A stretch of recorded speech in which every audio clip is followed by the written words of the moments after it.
Selamat pagi, semoga semua dalam kondisi sehat, penuh damai sejahtera. Materi pada sesi ini adalah heuristic evaluation dalam proses perancangan user interface. Ada beberapa topik bahasan yang akan saya jelaskan. Yang pertama, usability guidelines atau heuristik. Yang berikutnya, definisi heuristic evaluation. Yang ketiga, cara melakukan heuristic evaluation. Keempat, petunjuk untuk heuristic evaluation yang lebih baik. Dan yang terakhir adalah cara menulis laporan heuristic evaluation. Kita mulai dari heuristik. Sebagai pendahuluan, kita perlu mengetahui definisi heuristik ya. Jadi, heuristik atau disebut juga usability guidelines adalah aturan yang menguraikan prinsip-prinsip user interface yang efektif. Nah, pedoman usability inilah yang nantinya akan digunakan sebagai acuan untuk mengevaluasi desain user interface. Tujuan untuk mengetahui kualitas user interface yang dibangun. Apakah sudah memenuhi prinsip heuristik atau pedoman usability tersebut. Nah, jika kualitasnya belum baik, maka akan dilakukan perbaikan kembali. Begitu. Jadi, terdapat banyak pilihan guidelines yang bisa digunakan. Bahkan terkadang setiap peneliti usability memiliki heuristiknya sendiri. Sebagian besar guidelines ini pun tumpang tindih. Beberapa yang mungkin sudah sangat familiar itu 10 prinsip usability oleh Jacob Nielsen, pedoman desain oleh Don Norman, prinsip desain interaksi oleh Bruce Tocnazzini, dan 8 Golden Rules oleh Ben Shneiderman. Jadi, gambaran perbandingan keempat prinsip dari para pakar usability ini dapat kita lihat pada tabel berikut. Nah, contoh prinsip yang tumpang tindih misalnya feedback pada pedoman desain Don Norman, ada juga di 8 Golden Rules Ben Shneiderman, atau konsistensi and standard dari 10 prinsip usability Jacob Nielsen, ada yang mirip di konsistensi di prinsip desain interaksi dari Bruce Tocnazzini. Nah, jadi, itu beberapa contoh yang tumpang tindih yang saya sebutkan tadi. Nah, kalau di perkuliahan ini, yang menjadi acuan untuk melakukan heuristic evaluation adalah 10 prinsip usability yang digagas oleh Jacob Nielsen, tapi tidak menutup kemungkinan kita juga menggunakan prinsip-prinsip yang lain selama tidak tumpang tindih. Di usability guidelines atau heuristik ini, prinsip-prinsip usability ini bisa kita gunakan dalam dua cara. Yang pertama adalah pada waktu desain. Nah, tujuannya untuk membantu Anda memilih dari berbagai alternatif desain. Dan yang kedua itu pada waktu heuristic evaluation sendiri.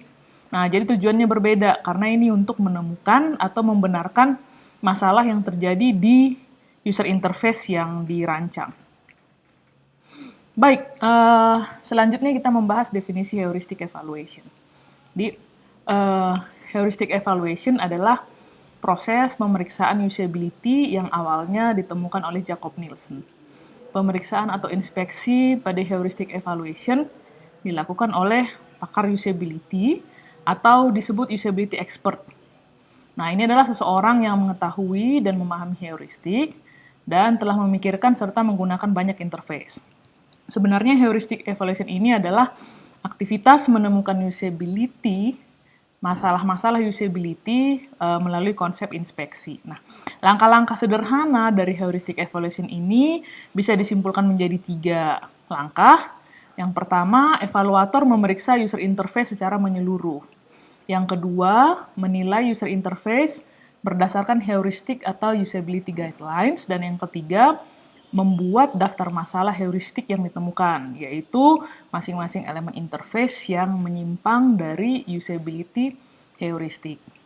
Nah, jadi kita perlu pahami bahwa heuristic evaluation itu berbeda dengan user testing. Di heuristic evaluation adalah salah satu cara untuk mengevaluasi user interface. User testing, yaitu melihat user berinteraksi dengan interface, adalah cara yang lain.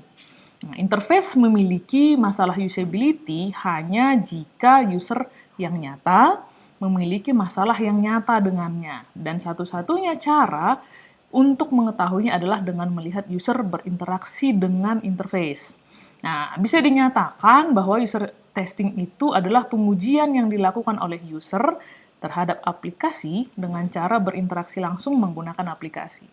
Nah, jadi alasan utama mengapa heuristic evaluation berbeda dengan user testing, karena evaluator pada prinsipnya bukanlah user.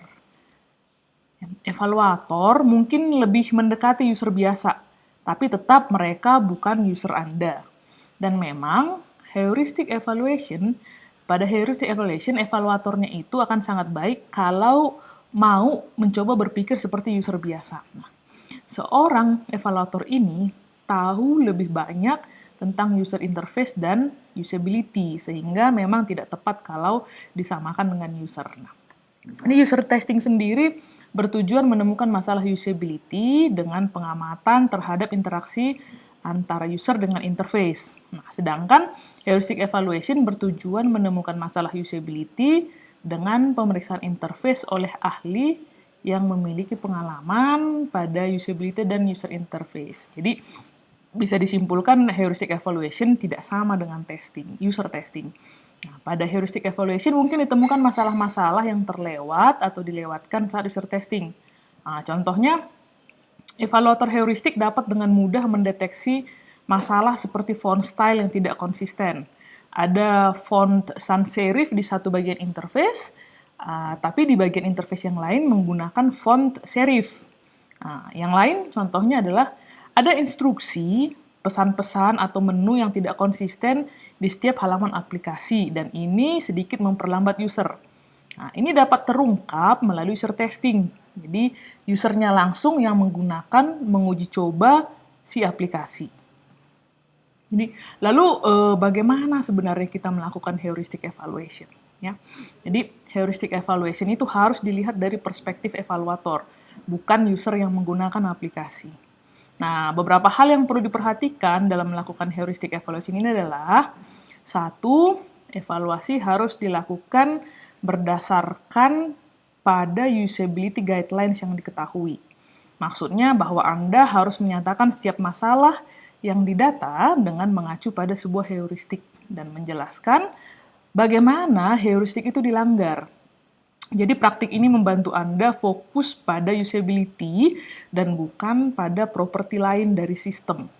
Misalnya fungsionalitas atau keamanannya. Hal ini juga menghilangkan beberapa aspek subjektif ketika melakukan inspeksi. Ya. Jadi pernyataan yang Anda sampaikan harus merupakan kalimat yang jelas maksudnya dan menyangkut usability design yang sedang Anda inspeksi. Anda tidak boleh hanya mengatakan misalnya warna kuning tersebut jelek, tapi harus menyatakan mengapa masalah warna merupakan masalah usability pada desain yang sedang Anda periksa. Nah, pernyataan yang lebih tepat misalnya begini, terlalu banyak pilihan pada homepage website. Nah, ini kenanya ke prinsip desain estetis dan minimalis. Dibandingkan kalau Anda bicara atau menyampaikan pendapat, saya tidak suka warnanya. Nah, ini sangat subjektif terhadap satu orang evaluator, gitu. Nah, yang kedua, sebutkan setiap masalah yang Anda temukan.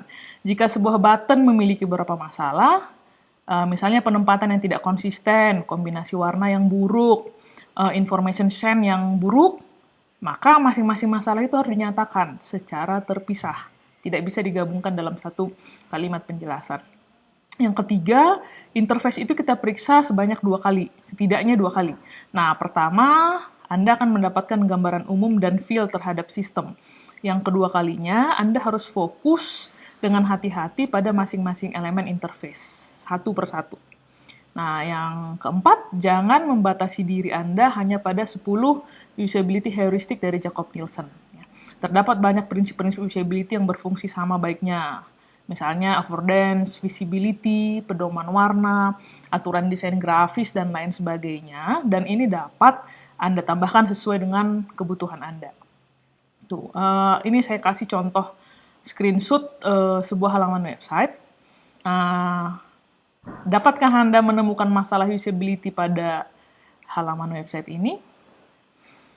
Saya mulai dengan memberikan beberapa contoh ya. Jadi, yang pertama, ikon keranjang yang di sudut kiri atas tidak berimbang dengan background putih yang white space-nya terlalu luas.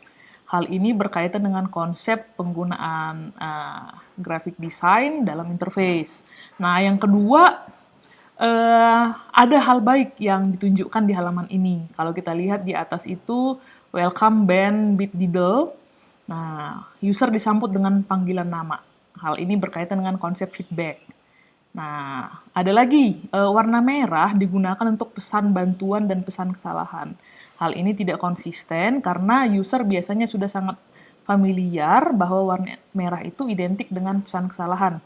Ya, misalnya there's problem with your order. Nah, maka warna untuk bantuan harusnya dibedakan. Apakah menjadi warna biru tua atau seperti apa, tapi tidak sama dengan pesan kesalahan.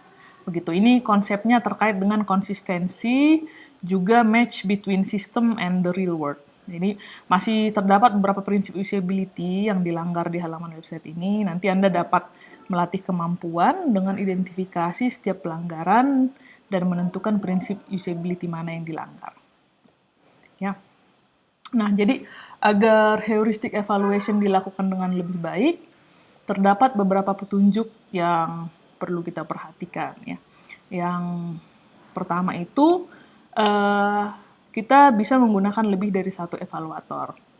Jadi studi heuristic evaluation telah menunjukkan bahwa tidak ada evaluator tunggal yang dapat menemukan semua masalah usability. Dan beberapa masalah usability yang paling sulit ditemukan oleh evaluator yang menemukan beberapa atau tidak banyak masalah secara keseluruhan. Jadi semakin banyak evaluator sebenarnya semakin baik, tetapi dengan hasil yang semakin berkurang, sebaiknya kita bisa menggunakan evaluatornya dengan jumlah yang juga tidak terlalu banyak. Nah, Jacob Nielsen itu merekomendasikan 3-5 evaluator. Nah, juga sebenarnya dari pertimbangan bisa menguntungkan dari sisi biaya. Nah, yang kedua, lengkapi pengujian dengan membuat alternatif, yaitu melakukan user testing. Salah satu cara untuk mendapatkan hasil maksimal dari heuristic evaluation adalah dengan bergantian melakukan user testing dalam fase berikutnya pada siklus desain iteratif. Setiap metode akan menemukan masalah yang berbeda dalam satu interface, dan keduanya dapat saling melengkapi untuk menemukan masalah yang lebih lengkap. Ya. Nah, yang ketiga itu, tidak masalah untuk membantu evaluator ketika mereka terjebak dalam interface yang membingungkan. Nah, selama masalah usability yang menyebabkan kebingungan telah dicatat, seorang observer dapat membantu evaluator untuk melepaskan diri dari kebingungan dan melanjutkan evaluasi pada sisa interface untuk menghemat waktu. Hal ini berbeda dengan user testing memang, di mana observer tidak boleh membantu user menemukan solusi ketika berhadapan dengan masalah. Karena masalah tersebutlah yang menjadi temuan dalam user testing. Nah, itu perbedaannya. Jadi, yang berikutnya, untuk proses evaluasinya, heuristic evaluation itu dilakukan dalam 4 tahapan. Yang pertama itu training, yang kedua evaluasi, yang ketiga itu severity rating atau pemeringkatan permasalahan, dan yang terakhir itu melakukan tanya jawab. Nah, pada tahap training, dilakukan pertemuan yang menyatukan tim desain dengan seluruh evaluator, dan membawa evaluator dengan cepat mengetahui apa yang perlu diketahuinya tentang aplikasi, domainnya, target usernya, dan skenario penggunaannya. Gitu. Kemudian, evaluator mengevaluasi interface secara terpisah. Evaluator dapat bekerja sendiri, menuliskan pengamatan mereka, atau mereka dapat diamati oleh anggota tim desain yang mencatat pengamatan mereka dan membantu mereka melalui bagian-bagian yang sulit pada interface. Pada tahap ini, evaluator hanya fokus pada menghasilkan atau menemukan masalah, bukan pada seberapa penting masalah itu dan bagaimana menyelesaikannya. Waktu yang dibutuhkan oleh seorang evaluator itu sekitar 1-2 jam. Semua masalah yang ditemukan oleh evaluator dikompilasi menjadi satu daftar. Lalu nanti evaluator melakukan penilaian tingkat kesalahan atau severity rating, baik secara mandiri atau dalam pertemuan bersama. Nah, karena penelitian telah menemukan bahwa severity rating dari evaluator independen cenderung memiliki perbedaan yang besar, nah yang paling baik dilakukan adalah mengumpulkan severity rating dari beberapa evaluator dan mengambil mean atau rataan untuk mendapatkan perkiraan yang lebih baik. Nah, yang terakhir, tim desain dan evaluator bertemu lagi untuk membahas hasil kerja. Pertemuan ini menawarkan forum untuk melakukan brainstorming terhadap solusi yang memungkinkan, tapi fokusnya pada masalah usability yang paling parah, jadi di prioritas yang paling tinggi. Agar tidak membingungkan, saya perlu jelaskan bahwa severity rating itu adalah salah satu skala yang dapat digunakan untuk menilai tingkat keparahan masalah usability yang ditemukan pada heuristic evaluation, ya. Jadi kita bisa lihat bahwa ada faktor kontribusinya, itu yang pertama. Bisa dari sisi frekuensi terjadi, apakah umum atau jarang. Yang kedua itu pada dampak kepada pengguna, apakah mudah atau sulit diatasi. Yang ketiga itu terkait persistensi, apakah perlu diatasi sekali atau berulang kali. Nah, masalah yang mendapat skor tertinggi pada beberapa faktor harus dinilai lebih berat dari masalah yang lain. Nah, beberapa severity scale yang dapat digunakan untuk setiap faktor di atas adalah yang pertama itu kosmetik, artinya masalah tidak harus kita perbaiki. Tuh. Jadi tidak sangat krusial mengganggu aplikasi. Yang kedua itu minor, artinya perlu dilakukan perbaikan dengan prioritas rendah. Yang ketiga mayor, artinya perlu dilakukan perbaikan dengan prioritas tinggi. Dan yang terakhir katastrofi atau bencana, artinya masalah yang ditemukan memang sangat penting untuk diperbaiki dan harus diperbaiki. Gitu, ya. Jadi, agar heuristic evaluation dapat dimengerti dengan baik, maka terdapat beberapa tips untuk menulis hasil heuristic evaluation yang baik. Nah, yang pertama itu, audiens Anda adalah developer. Anda berkomunikasi dengan mereka. Oleh karena itu, jangan berharap mereka tiba-tiba menjadi ahli dalam usability, dan jangan terlalu keras menuliskan catatan evaluasi. Jadi, Anda harus menyesuaikan bahasa yang cukup umum dimengerti oleh para developer. Yang kedua, sertakan komentar positif. Meskipun tujuan utama heuristic evaluation adalah mengidentifikasi masalah, komentar positif ini juga berharga. Jika beberapa bagian desain adalah baik untuk alasan usability, terus Anda ingin memastikan bahwa aspek tersebut tidak hilang di iterasi berikutnya, Anda bisa menuliskan komentar misalnya, icon toolbar sederhana dengan kontras yang baik dan sedikit kombinasi warna. Ini memenuhi prinsip minimalis desain. Nah, yang ketiga, jadilah bijaksana dalam menuliskan pernyataan. Satu contoh yang tidak baik itu begini, penyusunan menu berantakan total. Pernyataan ini sebenarnya dapat Anda ganti menjadi lebih baik. Misalnya, menu tidak disusun berdasarkan fungsi, kira-kira begitu. Ya. Yang keempat, pernyataan evaluasi ditulis dengan lebih spesifik. Contoh yang tidak baiknya begini, teks tidak dapat dibaca. Nah, pernyataan ini sulit dimengerti orang. Nah, ada baiknya jika ditulis menjadi teks terlalu kecil dan memiliki kontras yang buruk. Teksnya hitam dengan background yang hijau gelap. Nah, begitu. Nah, jadi ini saya tunjukkan beberapa contoh temuan baik yang dituliskan dalam laporan heuristic evaluation. Jadi bisa dilihat di gambar, ya. Di bagian feedback dinyatakan ada feedback dalam bentuk suara sehingga anak-anak dapat melafalkan objek yang sedang ditampilkan. Nah, ini ada beberapa juga temuan-temuan yang baik yang bisa menjadi catatan developer untuk bisa melanjutkannya di iterasi berikutnya. Gitu. Jadi, dalam membuat laporan heuristic evaluation, ada beberapa hal yang perlu ditulis. Ya, minimumnya itu ada menyangkut masalah yang ditemukan, lalu masalah itu termasuk dalam kategori heuristik yang mana. Yang berikutnya, deskripsi masalah secara rinci, tingkat keparahan masalah yang ditemukan, catatan rekomendasi dari Anda, dan juga screenshot untuk membantu menunjukkan atau mempertegas masalah yang dimaksud. Jadi, ini saya berikan contoh penulisan laporan heuristik dari aspek error prevention. Dapat kita lihat di gambar, isu yang ditemukan bahwa instruksi untuk mencocokkan gambar dengan habitatnya tidak lengkap karena tidak ada petunjuk cara mencocokkannya. Maka rekomendasi yang diberikan adalah membuat penambahan instruksi menjadi cocokkan hewan berdasarkan habitat, tarik gambar hewan ke habitat yang benar.